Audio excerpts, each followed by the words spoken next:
MG listeners, kini pemerintah melaporkan adanya kenaikan angka kasus harian COVID-19 yang berada di Indonesia. Sampai hari Kamis kemarin ada 5.410 kasus positif COVID-19 yang tercatat. Pemerintah juga melaporkan adanya 5 pasien corona yang meninggal dunia dalam 24 jam terakhir.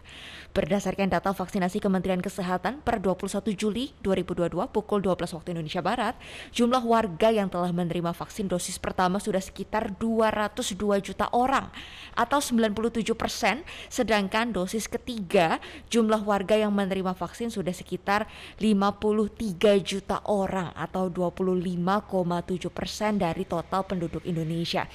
Namun data terbaru, Ketua Satgas COVID-19 Pengurus Besar Ikatan Dokter Indonesia, Zubairi Jurban, menilai pemerintah belum perlu menaikkan level pemberlakuan pembatasan kegiatan masyarakat atau PPKM di Indonesia, meskipun dalam beberapa hari ini terjadi peningkatan kasus. Lalu apakah negara Indonesia harus mengencangkan kembali nih protokol kesehatan? Untuk membahas lebih lanjut, kita sudah bergabung dengan Pak Heri Trianto selaku Ketua Bidang Komunikasi Satgas COVID-19 Nasional, Badan Nasional Penanggulangan Bencana, dan masih bersama saya jurnalis senior Leonard Samosir. Selamat pagi Pak Heri, Bang Leo, kita kembali bergabung di sesi ini. Pagi Mas Heri. Selamat pagi Bang Leo, selamat pagi Mbak Mercy, salam sehat semuanya. Salam sehat. Pak Heri dan juga Bang Leo, bagaimana nih melihat kasus COVID-19 saat ini? Belum ada kenaikan level PPKM, artinya apakah protokol kesehatan ini masih harus diterapkan di tengah masyarakat, atau sekarang nih bagaimana nih penerapannya atau penegakannya di tengah masyarakat? Mungkin ke Pak Heri terlebih dahulu. Iya, memang kalau kita lihat kasus hariannya ini meningkat sekarang di angka 5.000 dan tentu saja kasus aktif yang ada sekarang ini di level 30 ribuan kasus ya. Itu memang sebuah angka yang kenaikan yang cukup signifikan. Tetapi pada saat yang sama kita bisa lihat dari sisi fatality rate-nya yang sebenarnya dengan kenaikan kasus yang cukup tinggi, ternyata fatality rate-nya tidak bergerak jauh ya di angka 5 hingga 10. Bukan berarti bahwa kita meremehkan dia berapa orang yang meninggal, karena bagaimanapun itu juga menunjukkan bahwa COVID-19 ini masih cukup berbahaya, terutama bagi mereka yang kelompok rentan. Kelompok rentan itu siapa? Adalah kelompok yang belum mendapatkan vaksinasi atau kelompok yang memiliki penyakit penyerta atau penyakit bawaan. Sehingga ini yang benar-benar harus kita fokuskan untuk kita jaga gitu. Setengah kasus yang kita temukan itu berasal dari DKI Jakarta. Sebenarnya ini kita juga harus introspeksi bagi yang tinggal di Jakarta saat ini, bahwa COVID itu juga ada lagi di sekitar kita. Kalau ketika 2 bulan lalu itu jarang sekali kita dengar ya orang tertular. Sekarang teman-teman di kantor kita sangat mudah terdengar, oh dia kena COVID, gejalanya ringan, batuk pilek, sekarang isolasi mandiri di rumah gitu. Nggak begitu lama lagi dia sudah pulih, 5 hari biasanya sudah pulih, sudah bisa beraktivitas kembali. Jadi memang secara umum ini menunjukkan bahwa tingkat keparahannya itu bisa kita kendalikan karena kita sudah mendapatkan imunitas yang baik secara alami ketika kita tertular, sehingga imunitas alaminya terbentuk, atau kemudian imunitas buatan yang kita dapatkan dari vaksinasi. Tapi Mbak Mercy, harus kita tahu juga vaksinasi ini ada masa tenggatnya, masa efektivitasnya imunitas itu bekerja. Makanya sekarang kita bekerjaan agar secepatnya bisa menambah lebih banyak masyarakat Indonesia yang divaksin booster. Tadi disampaikan baru 50 juta lebih sedikit atau sekitar 25% penduduk yang sudah divaksinasi dosis ketiga. Tentu ini akan menjadi tantangan untuk mempercepat mereka yang belum mendapatkan dosis booster.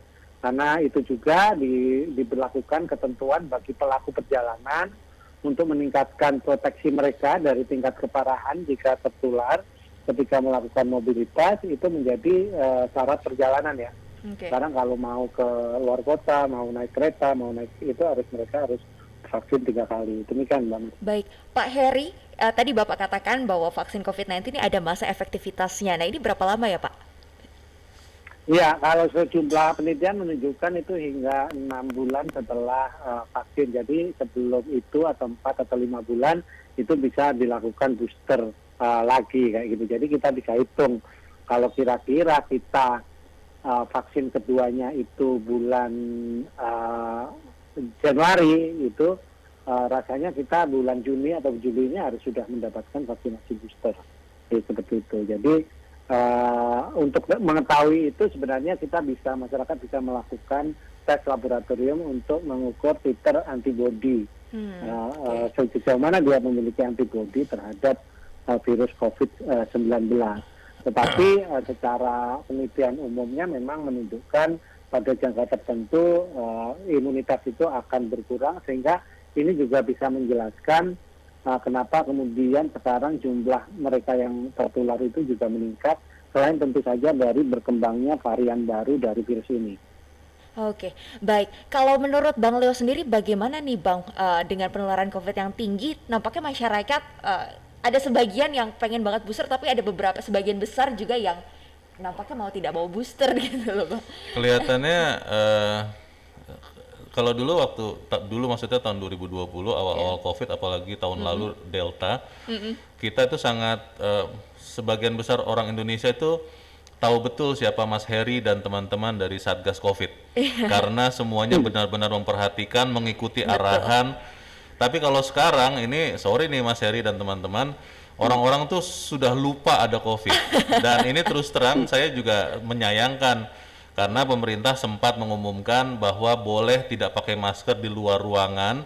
Itu sebenarnya kan ada prasyaratnya kan, kalau tidak kerumunan. Tapi kan orang Indonesia tidak bisa diberikan keleluasaan begitu ya, langsung semuanya lepas masker. Sekarang sudah direvisi oleh Pak Jokowi, walaupun pada saat mengumumkan Pak Jokowi juga lupa pakai maskernya itu.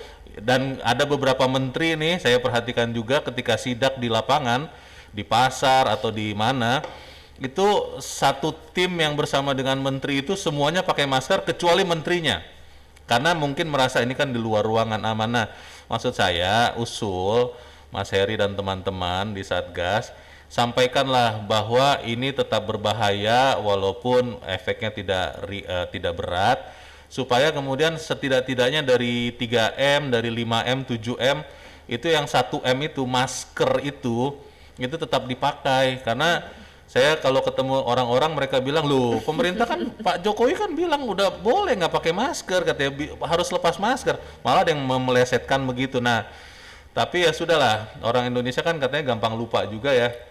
Jadi sekarang ketika sudah dikoreksi lagi langkah ini, mohon benar-benar disampaikan dengan jujur kepada kita semua, karena walaupun tidak mematikan, tidak parah, tapi ketika orang terkena COVID kan tetap tidak boleh bekerja.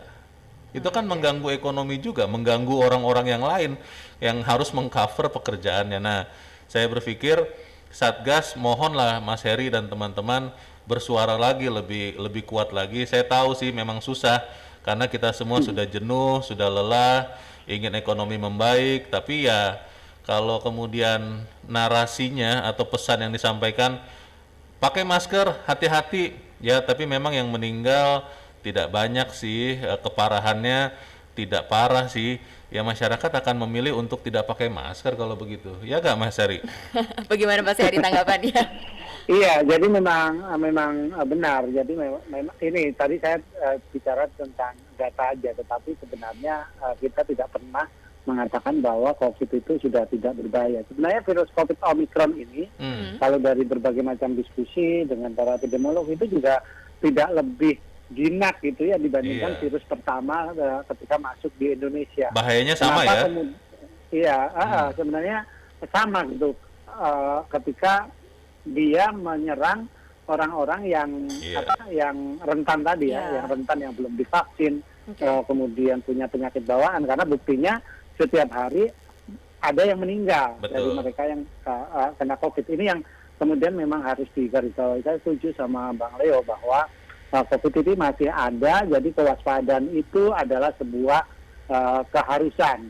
Makanya sejak awal sebenarnya kampanye di Satgas itu adalah mengubah perilaku masyarakat ya dalam hidup bersih dan sehat, menggunakan masker tadi, rajin mencuci tangan, kemudian sekarang adalah menjaga jarak. Itu adalah sebuah kebiasaan atau perilaku baru yang seharusnya diadopsi bahkan ketika kasusnya itu mulai merendah. Mas Heri, dan memang boleh gitu. Mas Heri boleh usul tidak?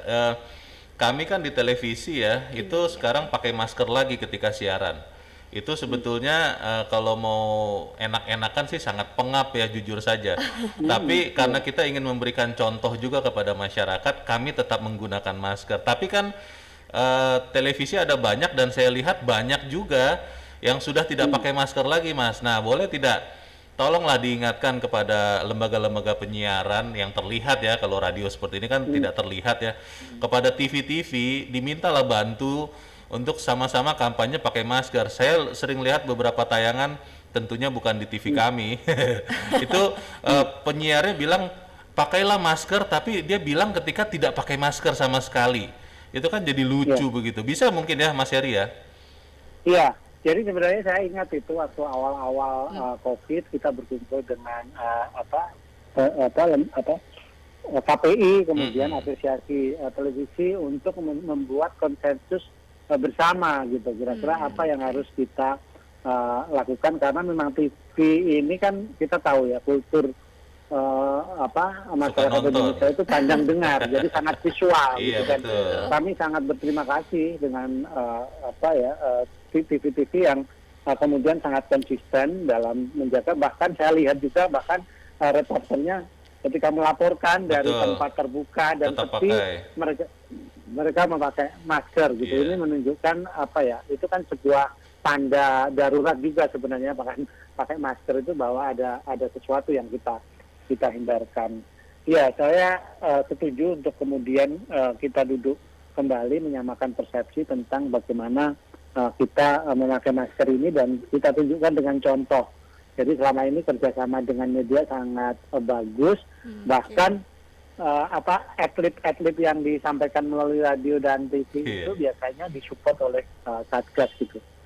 Dan itu tentu akan sangat baik, karena kalau itu tidak dilakukan kita sejak lama, maka mungkin kita juga tidak sebaik sekarang dalam hal penanganannya, kemudian aktivitas masyarakatnya bisa berjalan gitu, dan keputusan pemerintah untuk kebijakan gas dan rem ini rasanya memang cukup cocok, misalnya dibandingkan dengan daerah asalnya COVID ini, negara asal COVID ini di Cina gitu, yang kemudian masih dilakukan zero case ya, penguncian di kota-kota atau di negara provinsi-provinsi yang mengalami lonjakan kasus kayak gitu. Tapi tentu saja tadi memang perlu dilihat bahwa setelah 2 tahun ini masyarakat jenuh, tetapi kita tidak boleh pernah bosan untuk mengingatkan betapa pentingnya protokol kesehatan ini, karena memang ini adalah cara yang paling efektif. Karena kita tahu juga bahkan vaksinasi tidak membuat kita jadi kebal